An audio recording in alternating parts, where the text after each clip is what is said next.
The world of international politics was recently shaken by comments from former President Donald Trump. His statements, made on a global stage, quickly became the center of heated debate and drew attention from leaders and citizens alike. The controversy highlighted just how influential a single speech can be in shaping international relations and alliances.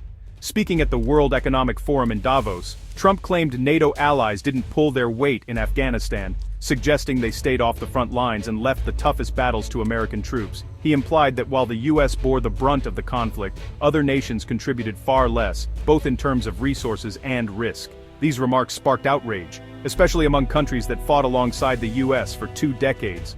British, German, and other European officials quickly pointed to the sacrifices made by their soldiers, many of whom lost their lives or were wounded in action.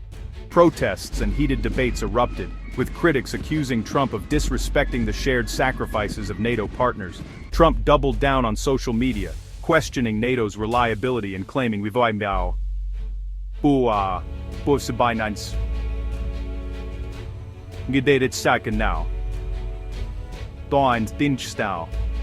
His posts fueled further controversy, as he dismissed the alliance's importance and reignited old arguments about burden sharing and trust between allies. Making such statements at a forum for global cooperation was seen as especially provocative. The World Economic Forum is known for promoting dialogue and unity, so Trump's confrontational tone stood out, leaving many diplomats and analysts stunned by the public rebuke of America's closest partners. He further inflamed tensions by referencing past threats to seize Greenland and criticizing allies for not meeting defense spending targets.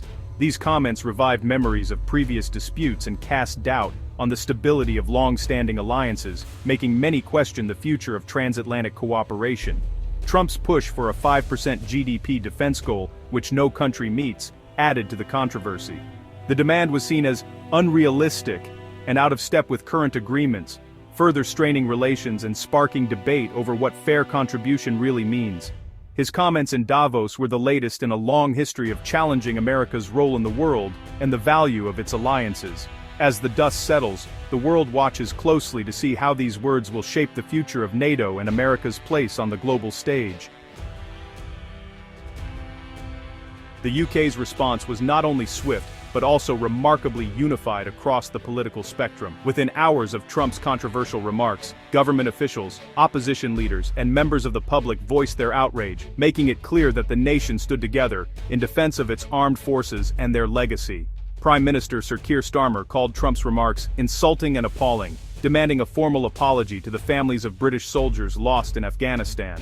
He stressed that the sacrifices made by British troops were not only for the UK, but for the safety and security of the entire world, and that their memory deserved respect, not derision.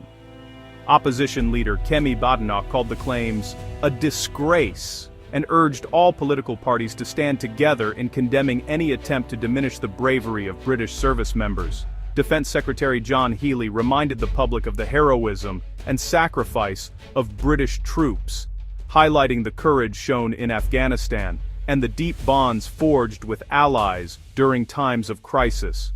Prince Harry, a veteran himself, emphasized that NATO's Article 5 was invoked for the first time after 9/11, and allies answered the call without hesitation. He spoke of the pride and solidarity felt by those who served, and the importance of honoring international commitments. Families of the fallen described Trump's words as deeply disrespectful and personal, underscoring the pain caused by dismissing their loved ones' sacrifices. For many, the comments reopened old wounds, reminding the nation of the enduring cost of war and the need to honor those who gave everything. The facts tell a different story than Trump's claims. After 9/11, NATO invoked Article 5 for the first time, leading to a 20-year mission in Afghanistan. Over 3,500 coalition soldiers died, including 457 from the UK, the second highest toll after the US. British troops faced some of the fiercest combat in Helmand Province. Canada and Denmark also suffered significant losses relative to their size. At its peak, more than 130,000 troops from 50 nations served in Afghanistan, engaging in direct combat and daily risks. The idea that allies held back is simply not supported by the facts. The controversy quickly spread, dominating headlines and sparking heated debates across newsrooms worldwide. As the story gained momentum, it became clear that the issue was not just political, but deeply personal for many who had served or lost loved ones in conflict. In Davos, NATO Secretary General Mark Rutte, sitting beside Trump, reminded him that allies had stood with the US through the toughest battles. He pointed out that for every 2 Americans killed, 1 Allied soldier also died, underscoring the shared sacrifices and the deep bonds forged in war. Rutte's words resonated with many, highlighting the unity and mutual respect that have long defined the alliance. In Washington, the White House quickly moved to defend Trump, conflating financial contributions with battlefield sacrifice, a comparison that many, both at home and abroad, found deeply inappropriate.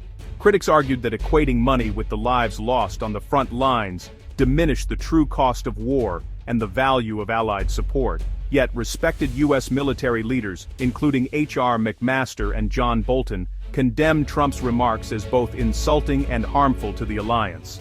They emphasized that such statements risked undermining decades of trust and cooperation, and could weaken the resolve of allies who had repeatedly proven their commitment. Admiral James Stavridis, former NATO Supreme Allied Commander, stated that hundreds of Allied troops died under his command. He spoke movingly about the courage and sacrifice of those who fought alongside Americans, reminding the public that these were not just numbers, but real people with families and stories. Even within Trump's own party, veterans like Congressman Don Bacon confirmed that allies fought side by side with Americans, sharing the same dangers and sacrifices. Their testimonies served as a powerful reminder that the alliance is built not just on politics, but on shared values, experiences, and the ultimate price paid by so many. For many in the UK and allied nations, Trump's comments felt like a betrayal. NATO's mission in Afghanistan was an act of solidarity after 9/11, not self-interest. To question that commitment is to misread history and insult the professionalism and courage of Allied troops, especially those who fought and died in Helmand. For veterans and families, the war's cost is a daily reality, not a political talking point. Dismissing their sacrifice reopens wounds and undermines the trust that holds NATO together. When a leader questions the alliance's reliability, it sends a dangerous signal of division to the world. This controversy is about more than politics. It's about honoring the truth of shared sacrifice. NATO's mission in Afghanistan was one of collective effort and loss, with thousands of families forever changed. Accurate history is the foundation of trust between nations. Distorting it weakens alliances. Veterans' voices remind us that British, Canadian, Danish, and other Allied soldiers fought and died alongside Americans. The legacy of Afghanistan is one of bravery and international cooperation. As we move forward, leaders must speak about this chapter with care and respect. The memory of over 3,500 coalition soldiers, including 457 from the UK, demands nothing less.